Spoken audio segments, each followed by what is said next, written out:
మార్గశిర శుద్ధ పాడ్యమిని పోలీ పాడ్యమి లేదా పోలీ స్వర్గమని అంటారు. ఈ ఒక్కరోజు దీపం వెలిగిస్తే కార్తీక మాసం మొత్తం వెలిగించినంత పుణ్యం వస్తుందట.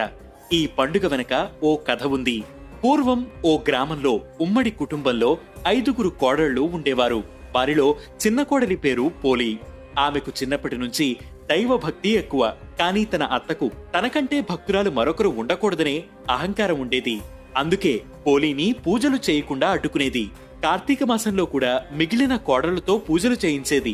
కాని పోలీకి తీరిక లేకుండా అన్ని పనులు అప్పగించేది. పోలీ మాత్రం అత్తగారు తోటికోడళ్లు నదికి వెళ్లగానే పెరట్లోని పత్తి చెట్టు నుంచి కాస్త పత్తిని తీసుకుని కవ్వానికి ఉన్న వెన్నను తీసి పత్తికి రాసి దీపం వెలిగించేది. ఆ దీపం ఎవరికంటా పడకుండా దానిపై బుట్ట బోర్లించేది. గ్రామంలో ఉమ్మడి కుటుంబంలో 5 కోడళ్లు ఉండేవారు. వారిలో చిన్న కోడలి పేరు